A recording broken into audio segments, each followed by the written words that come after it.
दोस्तों नमस्कार, स्वागत है आपका फिर से एक बार एक्सेस इंस्टीट्यूट के यूट्यूब चैनल पर। मैं हूं रामजी प्रसाद। स्वागत है आपका इस चैनल पर। और आज मैं आपको इस वीडियो में देने जा रहा हूं जेएसएससी सिविल इंजीनियरिंग 2016 में आयोजित हुई परीक्षा का प्रीवियस ईयर क्वेश्चंस। और पहले वीडियो में मैं आपको 60 नंबर क्वेश्चन तक सॉल्यूशन बता चुका हूं और आज मैं आपको बताऊंगा 60 के बाद क्वेश्चंस क्या पूछे गए थे। और एक महत्वपूर्ण सूचना दोस्तों कि अभी जो वैकेंसी आई है इसमें जो सीट है वो सीट इंक्रीज हो जाएगा और ये नोटिफिकेशन 1 से 5 फरवरी के बीच आ जाएगा। और जैसा कि आपको पता ही है कि फॉर्म भरने का एग्जाम डेट बढ़ाया जा चुका है, उसी प्रकार से जो कैलेंडर आप देख रहे होंगे जिसमें एग्जाम की तिथि लिखी हुई है वो भी तिथि 1 महीने के आसपास आगे बढ़ जाएगी। और जो नंबर ऑफ सीट्स हैं ये सीट्स आपके लगभग 1200 से 1300 के आसपास बढ़ेगा। तो इसीलिए आप जमकर तैयारी में लगे रहें, लगातार लगे रहें। और एक बात और, अगर आप क्लास करना चाहते हैं आइदर ऑफलाइन मोड में या फिर ऑनलाइन मोड में तो आप नीचे स्क्रॉल हो रहे नंबर पे हमें जरूर कॉल करें। साथ ही साथ ऑनलाइन और ऑफलाइन टेस्ट सीरीज के लिए भी आप हमें कॉल कर सकते हैं। और अगर आपको किसी एग्जाम से संबंधित कोई डाउट है तो उस नंबर पे आप व्हाट्सएप करें, मैं आपको जरूर उसके संबंध में जानकारी साझा करूंगा। तो चलते हैं, आज शुरू करते हैं। Question number 61 2016 paper 2 civil engineering में क्या पूछा गया था इसको देखते हैं। ये रहा आपके स्क्रीन पर। अब क्वेश्चन नंबर 61 पूछा गया था, the property of material which permits the passage of water through its void is known as, है ना, through its voids is known as. तो प्रॉपर्टी ऑफ मटेरियल का प्रॉपर्टी मतलब ये क्वेश्चन एक्चुअली सॉइल मैकेनिक्स का क्वेश्चन है और soil mechanics से ये क्वेश्चन लिया गया है। तो यहां बात हो रही है कि सॉइल का वह प्रॉपर्टी जो वाटर को पास होने के लिए देता है, मतलब जिससे वाटर आसानी से पास हो सकता है।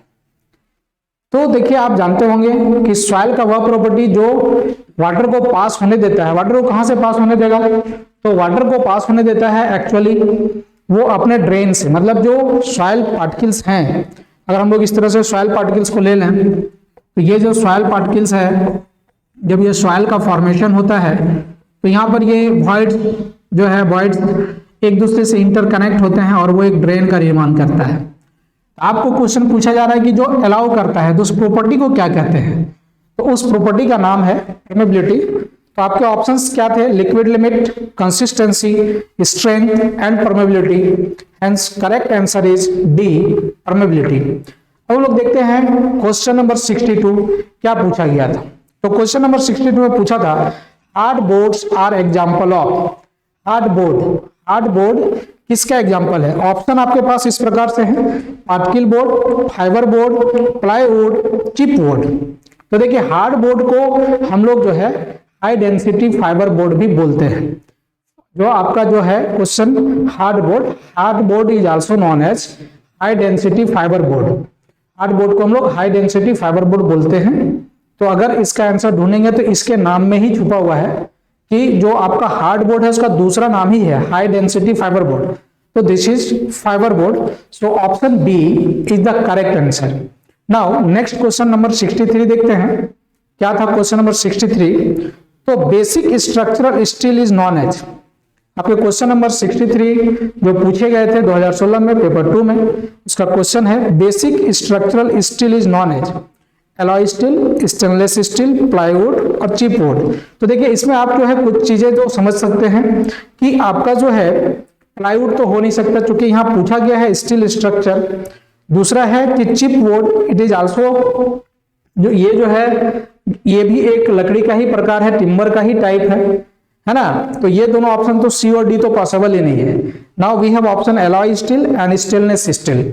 तो हम लोग जो है स्टील स्ट्रक्चर में स्टेनलेस स्टील का यूज करते हैं। एक्चुअली स्टेनलेस स्टील का क्या होता है, मॉडुलस ऑफ इलास्टिसिटी बहुत ज्यादा होता है। मॉडुलस ऑफ इलास्टिसिटी होने के साथ साथ एंटी कोरोसिव होता है, जल्दी उसमें कोरिजन नहीं होते हैं और इसको फैब्रिकेट करना आसान होता है। आइदर आप वेल्ड कर सकते हैं या फिर आप रिवेट कनेक्शन या बोल्ट कनेक्शन भी कर सकते हैं। So fabrication is easy. So हम लोग जो है स्टेनलेस स्टील का यूज स्टील स्ट्रक्चर के केस में करते हैं। Now next question, question number 64 आपके स्क्रीन पर रहा। देखिए best practice to arrange rivet in cover plate. तो देखिए कवर प्लेट में रिवेट को हम लोग किस प्रकार से अरेंज करते हैं ये पूछा गया है, और ऑप्शन आपके हैं in one row, in one column, staggered riveting और चेन रिवेटिंग, है ना। आपको क्वेश्चन पूछा गया in one row, in one column, फिर क्वेश्चन है आपका स्टैगर्ड रिवेटिंग, और लास्ट ऑप्शन है चेन रिवेटिंग। तो देखिए रिवेटिंग जो होता है किसी भी स्टील स्ट्रक्चर में जब हम लोग कनेक्ट करते हैं, जॉइंट बनाते हैं, suppose this is a plate, मान लेते हैं ये दो प्लेट को हमको जोड़ना है और ये एक बट जॉइंट का टाइप है, this is a type of butt joint, यानी दो प्लेट को हमने सामने लाया है इस तरह से, इन दोनों को हम जोड़ना चाह रहे हैं, तो ऊपर एक कवर लगाना पड़ेगा, नीचे भी एक कवर लगाना पड़ेगा। तो हमने यहाँ पर एक कवर प्लेट लगा दी है, ये कवर प्लेट लगा दी है। जब इसको आप इस प्रकार से लगाते हो तो ये आपका चेन रिवेटिंग कहलाता है, मतलब सारे rivets, these are the rivets, सारे रिवेट्स जब एक लाइन में होगा, एक रो में होगा, तो इस तरह के रिवेटिंग को हम लोग चेन रिवेटिंग कहते हैं, चेन रिवेटिंग, जो कि आपके ऑप्शन में है। लेकिन पूछा है कि बेस्ट कौन सा होगा, तो जब हम लोग कवर प्लेट का डिजाइन करते हैं या फिर हम लोग किसी भी जॉइंट का डिजाइन करते हैं स्टील के केस में, खास करके जब रिवेट डिजाइनिंग होता है, हम लोग tensile strength of the plate देखते हैं। What is the tensile strength of the plate? तो अगर टेंसाइल स्ट्रेंथ ऑफ प्लेट आप निकालना चाहते हैं तो टेंसाइल स्ट्रेंथ पीटी अगर निकालेंगे आप टेंसाइल स्ट्रेंथ, तो क्या होगा, stress into area, this will be force. तो स्ट्रेस इनटू एरिया, तो एरिया कौन सा लेते हैं हम लोग, अगर ये प्लेट देखें हम लोग तो इसका थिकनेस होगा, तो ये आप क्रॉस सेक्शन एरिया लेते हैं, this cross section area is taken in design. तो एरिया का बात करते हैं, तो स्ट्रेस को अगर हम लोग मान लें कि टेंसाइल स्ट्रेस एफटी है और एरिया ऑफ क्रॉस सेक्शन अगर हम लोग लें तो एरिया ऑफ क्रॉस सेक्शन क्या होगा। तो आप देखिए यहाँ पर कि अगर ये सॉलिड प्लेट है तो ये पूरा एरिया आ जाएगा, यानी अगर इसका थिकनेस अगर हम लोग टी ले लें तो पूरा एरिया आ जाएगा। अगर इसका विड्थ अगर हम लोग बी मान लें तो area of cross section is B into T. लेकिन जब आप इसमें रिवेट होल बनाते हैं, आप जब इसमें रिवेट होल बनाते हैं, मतलब रिवेट में होल, मतलब प्लेट में आप होल करते हैं, तो ये क्या होगा कि ये जो है क्रॉस सेक्शन एरिया में माइनस हो जाएगा, तो जितना आपने रिवेट होल बनाया है उतना माइनस हो जाएगा। तो जब चेन रिवेटिंग करेंगे आप तो आपका एरिया कम हो जाएगा और इसमें ज्यादातर एरिया, मैक्सिमम एरिया आपका कम होगा, इसीलिए आप स्टैगर्ड रिवेटिंग करते हैं। स्टैगर्ड रिवेटिंग का मतलब क्या होता है, किसी भी रिवेट को एक लाइन में आप नहीं लगाते हैं, इस केस में आपको मैक्सिमम टेंसाइल स्ट्रेंथ प्राप्त होता है हर सेक्शन पे, at every section you get maximum tensile strength, क्योंकि ऊपर के जो दो दिए हुए हैं, है ना, पहला दो ऑप्शन जो है इन रो, वन रो और इन one column, this is not the method for riveting, ये दोनों कोई मेथड नहीं है रिवेटिंग का। रिवेटिंग का मेथड होता है चेन रिवेटिंग, दूसरा डायमंड रिवेटिंग और तीसरा होता है स्टैगर्ड रिवेटिंग। तो ये चेन रिवेटिंग था। डायमंड रिवेटिंग कुछ इस प्रकार से होगा, अगर हम लोग इसको ऐसे देखें जॉइंट को, तो डायमंड रिवेटिंग कुछ इस प्रकार से हम लोग करते हैं। तो यहाँ पर देखिए कि आपका यहाँ पर नंबर ऑफ रिवेट्स बढ़ता है तो आपके एरिया कम होते जाएंगे, इस वजह से सबसे बेस्ट वे जो होगा वो होगा staggered riveting. So your correct answer of this question will be staggered riveting, option number C. Now next question देखते हैं, क्वेश्चन नंबर 65। क्वेश्चन नंबर 65 कहता है the age of trees can be predicted by. तो ये बहुत common question है और ये आसानी से समझा सकता है और ये हर लोगों को पता होगा कि किसी भी ट्री में नंबर ऑफ रिंग्स क्या है, वो एक साल में एक रिंग तैयार होता है, दैट एनुअल रिंग। उस रिंग के आधार पे हम लोग उस रिंग को काउंट करके हम लोग ट्री का बता सकते हैं। So correct answer will B counting number of rings. तो ये बहुत आसान क्वेश्चन था, ये बिल्डिंग मटेरियल क्वेश्चन है और टिम्बर से है। नेक्स्ट क्वेश्चन देखते हैं हम लोग, which one of the following is not included in the natural air pollutant category. आपको पूछा जा रहा है which one of the following is not included in the natural air pollutant category. Natural air pollutant category में इनमें से कौन सा नहीं है। ऑप्शन आपके पास है हाइड्रोकार्बन्स, अमोनिया, सल्फर डाइऑक्साइड और peroxy acetyl nitrate, PAN, peroxy acetyl nitrate. तो ऑप्शन आपके पास चार हैं, hydrocarbons, ammonia, sulphur dioxide, peroxy acetyl nitrate. तो इन चारों ऑप्शंस में आपको बताना है कि इसमें से कौन सा जो है नेचुरल पॉल्यूटेंट नहीं है, मतलब इनमें से कौन सा पॉल्यूटेंट जो है वो आर्टिफिशियल पॉल्यूटेंट है, या फिर कह सकते हैं कि वो पॉल्यूटेंट डायरेक्ट हमें नहीं मिलता है। तो देखिए, एयर पॉल्यूटेंट जो है ये दो प्रकार का होता है दोस्तों। एक होता है प्राइमरी एयर पॉल्यूटेंट, जो है ये दो प्रकार का होता है। First one is primary pollutant and second is secondary pollutant। तो we have two types of air pollutant, primary pollutant and secondary pollutant। Primary pollutant का मतलब क्या है और सेकेंडरी पॉल्यूटेंट का मतलब क्या है, पहले हम लोग वो समझ लेते हैं। प्राइमरी पॉल्यूटेंट का मतलब है वह पॉल्यूटेंट जो हमें डायरेक्ट मिलता है ना। प्राइमरी पॉल्यूटेंट का मतलब है वह पॉल्यूटेंट जो हमें किसी चीज को जलाने या फिर कुछ ऐसा घटना से हमें डायरेक्ट प्राप्त होता है। जैसे वॉल्केनिक एरप्शन, ज्वालामुखी जब निकलता है तो उसमें बहुत सारे गैसेस निकलते हैं, उसमें से निकलने वाले गैसेस या जो भी सब्सटेंस है जो एयर को पॉल्यूट कर सकता है, वो प्राइमरी पॉल्यूटेंट का एक प्रकार होगा। जैसे burning of coal, burning of fuels, इससे जो गैसेस मिल रहा है these are the direct gases, ये डायरेक्ट आपको मिल रहा है। So this type of pollutants are known as primary pollutants.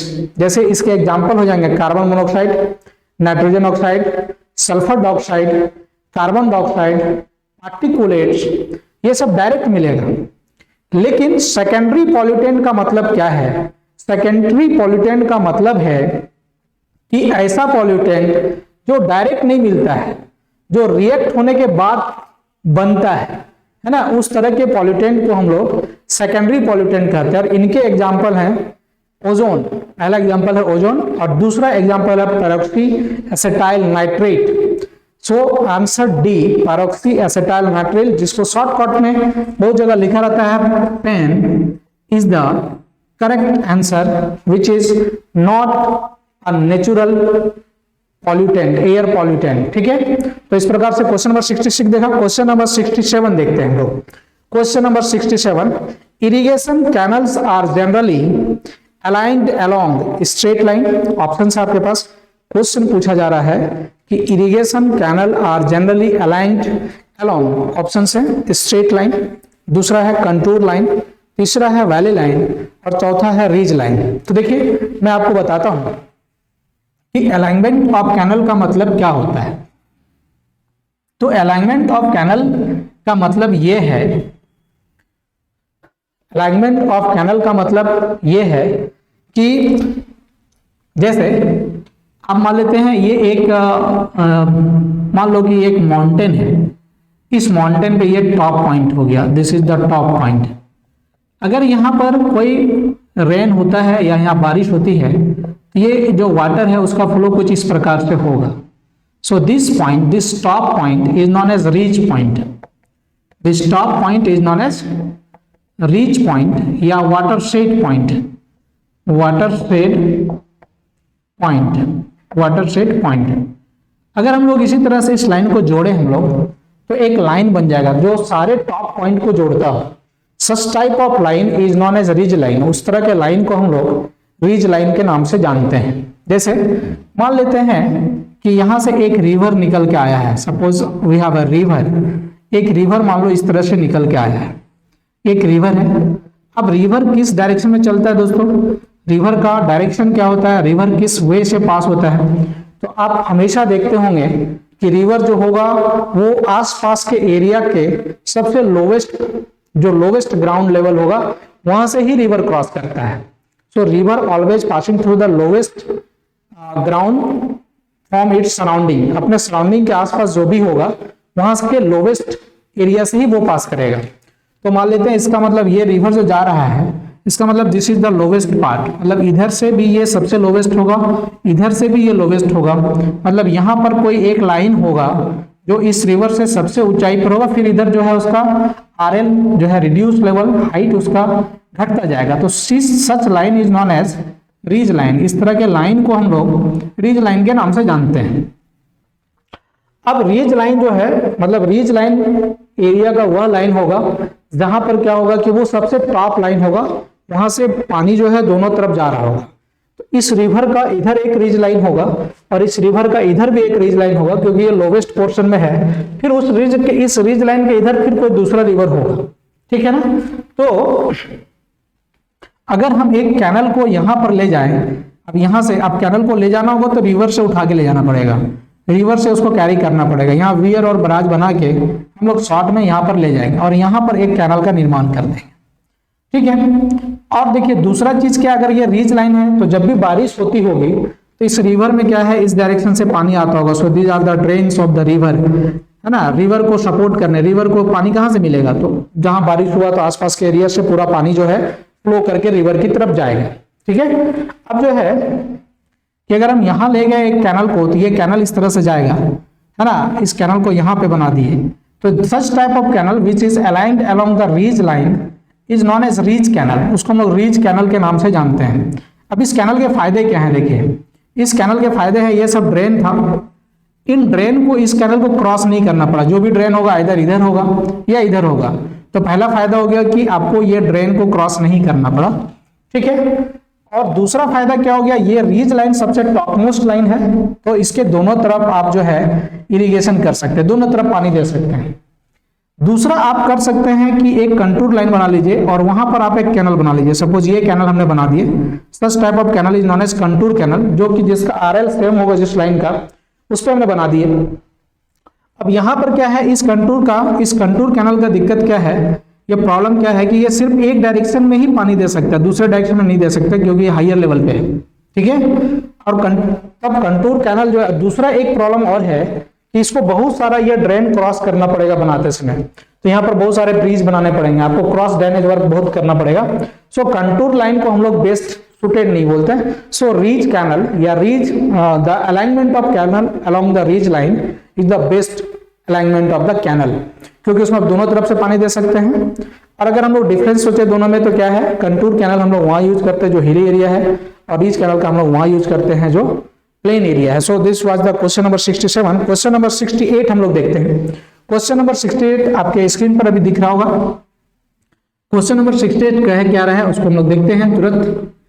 आपके पास क्वेश्चन है, क्वेश्चन नंबर 68, आप देखिए उस क्वेश्चन को। देखिए क्वेश्चन में कहा है कि bottom circle diameter in Oval sewer is 1/3D, 1/4D, 1/2D और D।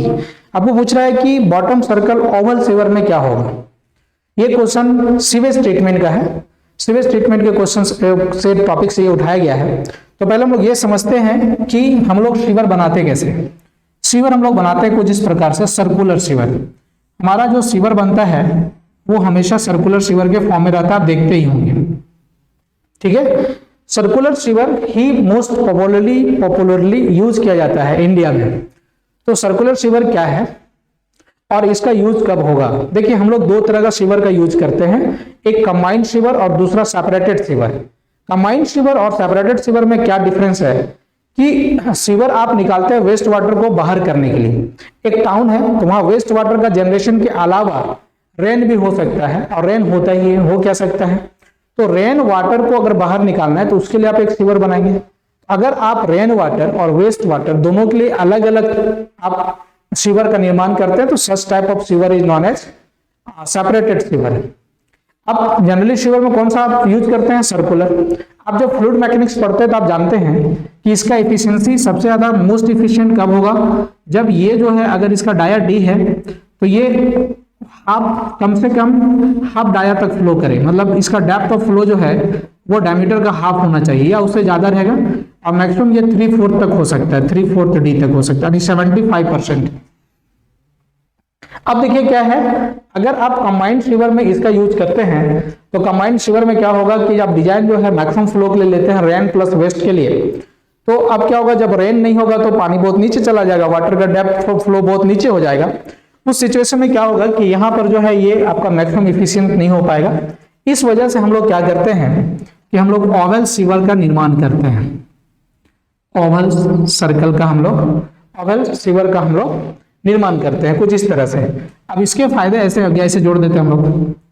इसके फायदे ये हो जाएंगे कि ये अगर आपका कम फ्लो हो रहा है, ड्राई वेदर फ्लो हो रहा है, रेन नहीं है, कंबाइंड सीवर में यूज करेंगे, ड्राई वेदर फ्लो है तो ये आधा फ्लो करेगा तो वो ये सर्कुलर सेक्शन काम करेगा, ज्यादा होगा तो फिर ये दोनों मिलकर काम करेगा। तो ये जो है इफिशिएंट हो जाएगा दोनों ही केस में, either in the case of dry weather flow और in the case of wet weather flow या फिर मैक्सिमम फ्लो। तो यहाँ पर इसका जो डाया होता है इसका डिजाइन कैसे करते हैं, तो हम लोग सर्कुलर का डिजाइन करते हैं और उसके इक्विवेलेंट इसका डाया निकालते हैं। तो अगर इसका डाया डी है तो इसका डाया जो होगा वो d/2 होगा। So the correct answer will be d/2, option number C. Now next question देखते हैं 69। Density index of soil expressed is, density index actually क्या होता है सॉइल में, डेंसिटी इंडेक्स नाम है। डेंसिटी इंडेक्स का मतलब होता है कि ये डेंसनेस ऑफ द सॉइल बताता है। What is the denseness of the soil, soil का डेंसनेस क्या है, तो डेंसनेस ऑफ सॉइल बताता है। इसको जो है हम लोग इस प्रकार से लिखते हैं, the formula of density index is E max minus E by E max minus E minimum, this is the formula. ये देखिए वॉइड रेशियो को बता रहा है, ठीक है, ये वॉइड रेशियो को बता रहा है। तो density index represent the compactness, denseness of the soil. इसका जो वैल्यू है 0 से 100% के बीच वेरी करता है। तो डेंसिटी इंडेक्स एक्चुअली क्या, आपके ऑप्शंस क्या क्या थे, hardness, friction, smoothness, relative compactness. तो देखिए आप जब सॉइल का बात करते हैं तो उसमें हार्डनेस की बात नहीं करते, फ्रिक्शन की बात नहीं करते, स्मूथनेस की बात नहीं करते। तो ऐसे भी सोचेंगे अगर थोड़ा सा आप कॉमन सेंस लगाते तो इसका आंसर क्या होगा, रिलेटिव कंपैक्शन। और आईडी सिर्फ रिलेटिव कंपैक्शन बताता है only for the cohesion less soil. Cohesion less soil के केस में ये फॉर्मूला आप यूज कर सकते हैं। Now next question, the unit of measurement of concrete work in RCC is in, the unit of measurement of concrete work in RCC is in, option है metre, cubic metre, square metre, square centimetre. तो simple सा बात है, आप concrete जब use करते हैं volume major करते हैं तो ये क्यूबिक मीटर में ही होगा। ये क्वेश्चन नंबर 70 था दोस्तों। एक बहुत महत्वपूर्ण सूचना है कि अगर आप चाहते हैं कि आप इन सारे टॉपिक्स और डिटेल में समझना चाहते हैं ये किस प्रकार से हो रहा है, ऐसे इसके किस कौन से टॉपिक से, कौन से सब्जेक्ट से हैं, आप उसका विस्तृत जानकारी चाहते हैं तो आप हमारे ऑनलाइन या ऑफलाइन क्लास को जरूर ज्वाइन करें। ऑनलाइन या ऑफलाइन क्लास को ज्वाइन करने पर आपको ये सारा डिटेल्स आपको मिलता रहेगा। चलिए क्वेश्चन नंबर 71 देखते हैं। Bligh's creep theory of seepage assumes, है ना, Bligh's creep theory of seepage assumes. पहला ऑप्शन है loss of head follows a sine curve, दूसरा है more weightage to horizontal creep than vertical creep, तीसरा है less weightage to horizontal creep than vertical creep, and last one है equal weightage to horizontal and vertical creep। यहाँ पर क्या है उसको समझ लेते हैं। एक्चुअली ब्लिट्ज थ्योरी जो है, ये ब्लिट्ज थ्योरी जो है सीपेज एनालिसिस के लिए है। सीपेज एनालिसिस खास करके जब वियर और बराज बनाते हैं तो उसके लिए ब्लिट्ज थ्योरी बना था, है ना। तो ब्लिट्ज थ्योरी के अकॉर्डिंग मान लो कि ये अगर वियर या बराज है तो यहाँ से अगर सीपेज होता है, अगर मान लो हमने यहाँ पर एक पाइल्स बना दिए है ना, सीट पाइल्स लगा हुआ है, मान लो 2 सीट पाइल्स हमने लगा दिए, तो वाटर इस तरह से फ्लो करेगा, इस तरह से फ्लो करके जाएगा, है ना। तो the path of flow water will be that. तो ये जो वर्टिकल डायरेक्शन में फ्लो कर रहा है, वर्टिकल डायरेक्शन में, इस वर्टिकल डायरेक्शन में जो फ्लो रहा है इसको बोलेंगे वर्टिकल क्रीप, और हॉरिजॉन्टल डायरेक्शन में जो फ्लो करेगा उसको बोलेंगे हॉरिजॉन्टल क्रीप। तो एज पर ब्लिट्ज के अकॉर्डिंग जो था ये वर्टिकल और हॉरिजॉन्टल दोनों ही क्रीप को इक्वल वेटेज दिया था। So option D is the correct option. Now next question देखते हैं हम लोग। The most suitable stone for building most suitable stone for building piers is, आपके ऑप्शन है marble, lime stone, sand stone और granite. तो ये बिल्डिंग मटेरियल क्वेश्चन है, स्टोन से क्वेश्चन है और बहुत आसान है। सबसे स्ट्रॉन्ग और सबसे अच्छा जो होता है वो ग्रेनाइट होता है। So correct answer will B granite. Now next देखते हैं। Pitch of roof truss is the ratio of, roof truss में बोल रहा है कि पिच क्या है, what is the pitch, pitch actually है क्या। तो देखिए हम लोग पिच को देखते हैं, समझते हैं। एक्चुअली रूफ ट्रस जो है ये इंडस्ट्रियल बिल्डिंग का पार्ट है और ये स्टील के क्वेश्चन है यहाँ पर। तो एक्चुअली क्या होता है, क्या है कि जैसे आप इंडस्ट्रियल बिल्डिंग में जाते हैं, मतलब आप इंडस्ट्री में जाते हैं या हाट बाजार करने जाते हैं आप, तो आप देखते हैं कि इस तरह का आपका स्टील का छत बना रहता है है ना। तो these are known as trusses, इसको हम लोग बोलते हैं ट्रस, ये ट्रस है। और चूंकि ये रूफ में यूज हुआ है इसलिए इसको हम लोग रूफ ट्रस बोलते हैं, है ना। Since this truss are used in roof, so this is known as roof truss. तो ये रूफ ट्रस यहाँ बना हुआ है, ये हो गया, इसको बोलते हैं हम लोग राइज। ये जो वर्टिकल आया है this is known as rise, और ये जो है इसका है पूरा स्पेन। तो स्पेन, आप जब राइज बाय स्पेन करते हैं, है ना। आपके ऑप्शन क्या क्या थे? Pitch of roof truss is the ratio of length to the height, length to span, length to width and height to span. तो देखिए ये स्पेन हो गया, ये राइज हो गया, rise is known as height. तो हाइट बाय स्पेन, जब इसका स्लोप आप निकालेंगे थीटा, तो क्या हो जाएगा? अगर टेन थीटा आप निकालना चाहते हैं, स्लोप निकालना चाहते हैं इसका, तो हाइट बाय स्पेन का हाफ हो जाएगा। यहाँ पर स्पेन का हाफ हो जाएगा, span by 2, so this is span by 2। और अगर वन साइड रहता, कैंटिलीवर रहता, तो सिर्फ स्पेन होता। तो this slope is known as pitch, this slope is known as pitch. तो इसको हम लोग कह सकते हैं कि slope of roof truss is also known as pitch. So the correct answer is height to span, option number D. Now next question देखते हैं। The test most suitable for concrete of very low workability, पूछ रहा है कि concrete में अगर very low workability है तो कौन सा टेस्ट आप करना चाहेंगे। ऑप्शन आपके पास है परमेबिलिटी, दूसरा है कंपैक्शन फैक्टर टेस्ट, तीसरा है वीबी टेस्ट और चौथा है कंप्रेशन टेस्ट। तो देखिए आपके पास जनरली जो है वर्केबिलिटी टेस्ट क्या होता है? स्लम्प टेस्ट होता है, कंपैक्शन फैक्टर टेस्ट होता है और फिर आपके पास वीबी टेस्ट होता है। तो स्लम्प टेस्ट जो है वो हाई वर्केबल कंक्रीट के लिए यूज किया जाता है, और जो आपका ये कंपैक्शन फैक्टर टेस्ट है ये लो वर्केबल के लिए यूज किया जाता है, और वीबी टेस्ट जो है ये वेरी लो वर्केबल के लिए किया जाता है। आपको याद होना चाहिए क्या हो गया, पहला जो होगा slump test, this is also the method to determine the workability, to find the workability. Workability मतलब होता है कितना आसानी से आप कंक्रीट को प्लेस कर सकते हैं फॉर्म वर्क में, है ना। आप जिस शेप में चाहते हैं उस शेप में कितना आसानी से आप उसको डाल सकते हैं, दैट इज द वर्केबिलिटी। तो इसको हम लोग 3-4 टेस्ट हमारे पास हैं, जिसमें से मोस्ट कॉमन टेस्ट क्या है आपके पास? स्लम्प टेस्ट, ये हाई वर्केबल कंक्रीट के लिए यूज होता है। दूसरा जो है कंपैक्शन फैक्टर टेस्ट, ये वो लो वर्केबल कंक्रीट के लिए होता है, और वीबी टेस्ट जो होता है ये वेरी लो वर्केबल कंक्रीट के लिए होता है। So the correct answer is C. Now next देखते हैं हम लोग। Rankins theory of lateral earth pressure was initially applicable only to uniform। बोल रहा है कि रैंकिन्स थ्योरी जो लैटरल अर्थ प्रेशर का होता है, लैटरल मतलब होता है हॉरिजॉन्टल डायरेक्शन में लगने वाला फोर्स। लैटरल जब भी बोलेगा तो हॉरिजॉन्टल समझना, वर्टिकल जैसे होता है उसी तरह से lateral.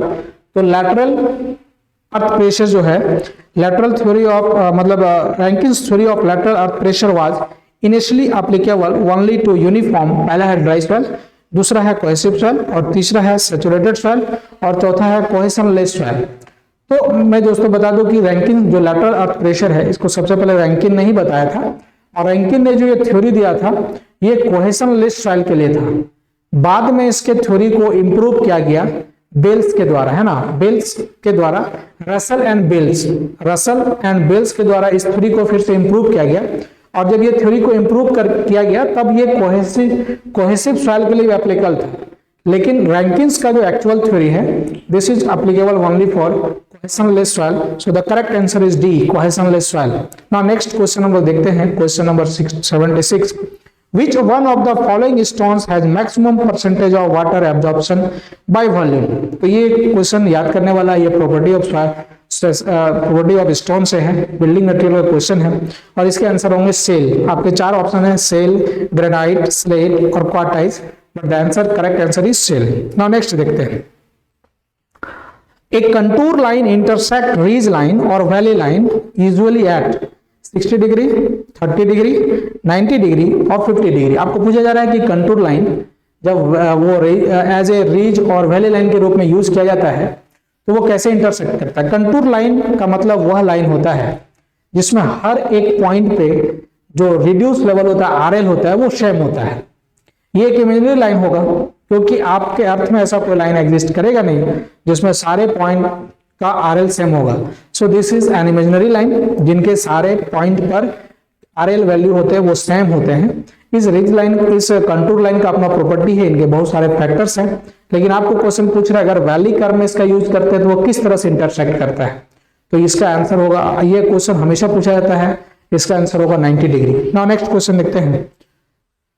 The maximum value of span by depth ratio permissible in case of simply supported RCC beam. Actually क्या है कि जब हम लोग बीम का डिजाइन करते हैं, है ना, तो हमारे पास दो डिजाइन होता है। एक होता है, दो क्राइटेरिया होता है बीम का डिजाइन करने का। एक क्राइटेरिया जो होता है वो होता है स्ट्रेंथ क्राइटेरिया, है ना। जब हम लोग बीम का डिजाइन करते हैं तो we have two criteria, strength criteria and second one is the stiffness criteria, stiffness criteria, ठीक है, क्राइटेरिया। तो दो क्राइटेरिया हमारे पास डिजाइन के हैं, स्ट्रेंथ और स्टिफनेस। स्ट्रेंथ में आप पढ़ते हैं स्ट्रेंथ ऑफ मटेरियल में आप क्या पढ़ते हो, bending moment, shear force, torsion, है ना, इन सब सारे चीजों को आप कहां पढ़ते हो, स्ट्रेंथ ऑफ मटेरियल में। So these are the strength criteria and it is also the primary criteria for the design of beam, है ना। बीम के डिजाइन का प्राइमरी क्राइटेरिया अगर हम लोग समझें तो स्ट्रेंथ है। सेकेंड क्राइटेरिया जो है वो स्टिफनेस है। स्टिफनेस मतलब होता है यहाँ पर डिफ्लेक्शन से बात हो रहा है, अगर ये बीम है तो ये कितना डिफ्लेक्ट कर रहा है, that is the stiffness. Deflection से आपको उसके स्ट्रेंथ पे कोई फर्क नहीं पड़ता है ना, क्योंकि लेकिन क्या होगा, एस्थेटिकल प्रॉब्लम हो सकता है, एस्थेटिकली वो अच्छा नहीं लगेगा देखने में, या फिर हम लोग उस पर फ्लोर फिनिशेस करेंगे तो वो दिक्कत होगा वहां पर, अगर ज्यादा डिफ्लेक्ट कर जाता है तो उस केस में हम लोग क्या है कि BIS मतलब IS 456/2000 इसके संबंध में कुछ एक फिक्स डाटा जो है निर्धारित किए हुए हैं कि आपका जो डिफ्लेक्शन होना चाहिए वो आपका मैक्सिमम क्या हो सकता है, maximum value of span by depth ratio. इस डिफ्लेक्शन को प्रिवेंट करने के लिए अगर आप चाहते हैं कि इसको प्रिवेंट करें तो स्पैन बाय डेप्थ रेशियो जो है ये क्या होना चाहिए, दैट शुड बी 20, है ना। इसका वैल्यू जो है 20 होगा for simply supported beam, this will be 20 for simply supported beam, ठीक है। सिंपली सपोर्टेड के बीम में ये क्या होगा, 20 हम लोग लेते हैं। 7 होगा for cantilever beam, cantilever beam, और जो है 26 होगा कंटिन्यूअस बीम के लिए। आपके ऑप्शन थे, है ना, ये लेकिन ये जो सारा वैल्यू है ना, ये सारा वैल्यू 10 मीटर स्पैन तक के लिए है ना। 10 मीटर अगर स्पैन है तभी ये वैल्यू सही है, अदरवाइज ये वैल्यू सही नहीं है। उसके अलावा भी ये जो स्पैन बाय डेप्थ रेशियो है ये परसेंट ऑफ टेंसाइल स्टील या परसेंट ऑफ कंप्रेसिव स्टील पर भी डिपेंड करता है। लेकिन अगर प्राइमरीली देखा जाए below the 10 meter span length, है ना, अगर 10 मीटर स्पैन लेंथ से कम स्पैन है तो फिर आपका जो प्राइमरी वैल्यू जो है सिंपली सपोर्टेड बीम के लिए स्पैन बाय डेप्थ वो 20 है, कैंटिलीवर के लिए 7 है और कंटिन्यूअस के 26 है। और ये क्यों क्राइटेरिया लिया गया, ये क्राइटेरिया लिया गया है to prevent the deflection, deflection को प्रिवेंट करने के लिए, ठीक है, क्लियर। अब हम लोग नेक्स्ट क्वेश्चन देखते हैं, question number 79। When did the Indian government adopt the first national water policy, कहता है कि इंडियन गवर्नमेंट ने पहली बार कब वाटर पॉलिसी को अडॉप्ट किया। ऑप्शन आपके पास है 2004, 1997, 2000 एंड 1987। तो ये क्वेश्चन तो याद करने वाला है ना। इसका आंसर है 1987, that was the first time when Indian government adopt water policy, ठीक है। नेक्स्ट हम लोग देखते हैं, has minimum wastage of water, कौन सा मेथड जो है इरिगेशन का जिसमें मिनिमम वेस्टेज ऑफ वाटर है। तो आपके ऑप्शन है furrow irrigation, check basin irrigation, sprinkler irrigation, border method of irrigation. तो ये जो आपका बॉर्डर इरिगेशन मेथड है या फिर आपका चेक बेसिन इरिगेशन मेथड है या फूरो इरिगेशन मेथड है, ये सारे मेथड्स ओल्ड मेथड हैं, पुराने मेथड हैं, और इन सारे में वाटर लॉसेस ज्यादा होता है क्योंकि इसमें इवोपरेशन में भी वाटर लॉसेस होता है और फिर सीपेज या परकोलेशन में भी वाटर लॉसेस होता है। लेकिन sprinkle method is the recent method या फिर कह सकते हैं न्यूएस्ट मेथड, उससे भी ज्यादा newest method drip irrigation method है, लेकिन स्प्रिंकल मेथड भी नया ही मेथड है। और इसमें जो लॉसेस होगा सिर्फ इवोपरेशन लॉसेस होगा, सीपेज लॉसेस नहीं होगा। सो द मिनिमम लॉसेस जो होगा आपका वो स्प्रिंकल मेथड में होगा। So the correct answer is the sprinkle irrigation method. तो आपने इस वीडियो में आज देखा क्वेश्चन नंबर 61 से 80 तक क्या क्वेश्चंस पूछे गए थे पेपर 2 JSSC 2016 में सिविल इंजीनियरिंग के लिए। और आप चाहते हैं कि इसके आगे का भी क्वेश्चन आपको मिले तो हमारे चैनल को सब्सक्राइब कीजिए, लाइक कीजिए, दोस्तों को बताइए जरूर ताकि उनको भी इसका फायदा मिल सके कि किस प्रकार से क्वेश्चन पूछे जाते हैं और उनका लेवल क्या है। तो दोस्तों आज इतना ही रहेगा, धन्यवाद।